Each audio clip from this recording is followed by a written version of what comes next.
good people stay in toxic relationships? Why do intelligent, kind, and emotionally strong people stay in relationships that slowly destroy them? The answer is not weakness. It is psychology. From the outside, it seems simple.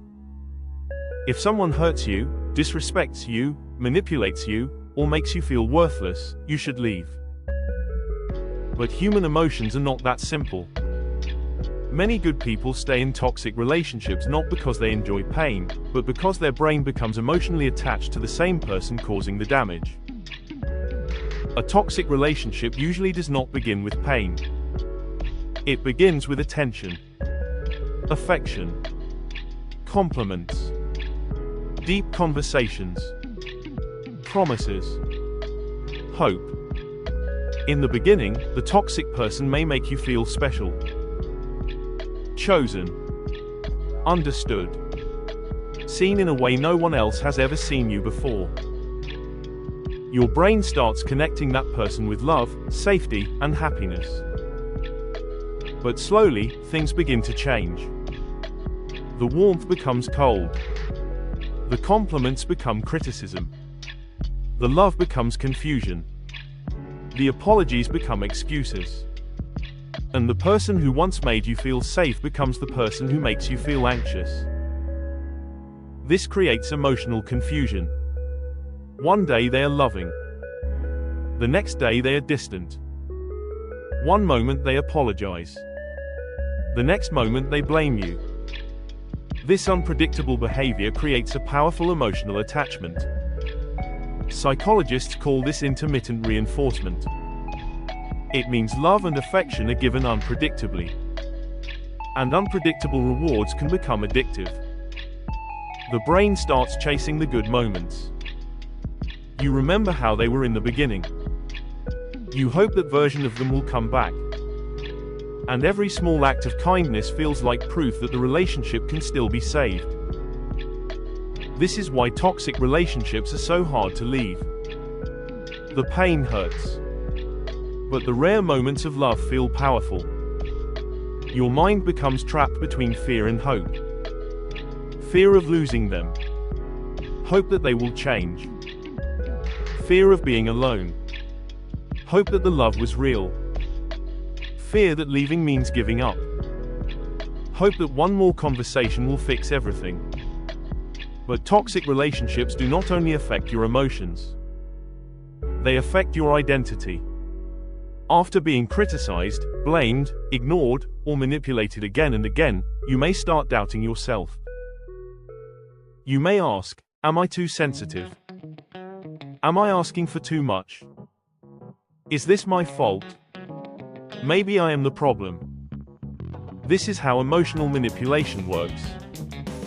It slowly disconnects you from your own judgment. You begin trusting their version of reality more than your own feelings. And when you stop trusting yourself, leaving becomes much harder.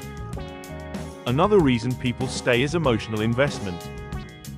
When you have given your time, loyalty, energy, forgiveness, and love to someone, walking away feels painful. Your brain says, I have suffered so much for this relationship. It cannot all be for nothing. This is called the sunk cost fallacy. People stay because they do not want their pain to feel wasted. They keep trying to turn the relationship into what they hoped it would become. But love is not proven by how much pain you can survive. Love is shown through respect, safety, consistency, peace. Many good people also stay because they see the wounded side of the toxic person. They know their trauma, their childhood pain, their fears, their insecurities. So they begin to excuse harmful behavior. They think they are not a bad person. They are just hurt. But understanding someone's pain does not mean you must become the place where they release it. A person can be hurt and still be responsible for how they treat others. Compassion without boundaries becomes self-destruction.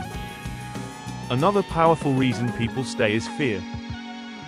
Fear of loneliness. Fear of starting over. Fear of being judged. Fear that no one else will love them. Fear that the toxic person will move on and become better for someone else. But being alone is not the same as being unloved. Sometimes loneliness is the space where self-respect returns. Sometimes silence is healthier than constant emotional chaos. And sometimes losing someone is the beginning of finding yourself again. The hardest part of leaving a toxic relationship is not always walking away. It is accepting that the person you love may never become the person you needed. It is grieving someone who is still alive. It is missing the good moments while remembering the damage. It is fighting the urge to return just because pain feels familiar. Healing begins when you stop asking, "Why did they treat me this way?" and start asking, "Why did I believe I had to accept it?" Because the most important relationship in your life is not the one that breaks you. It is the one you rebuild with yourself. If someone constantly makes you feel confused, small, anxious, guilty, or emotionally exhausted, that is not love. That is survival mode. And you were not born just to survive someone else's damage. You were born to feel safe. To feel respected. To feel emotionally free. Sometimes the strongest thing a good person can do is stop proving their love to someone who keeps proving they do not value it. Toxic love teaches you pain. But self-respect teaches you peace. And peace will always be more powerful than attachment.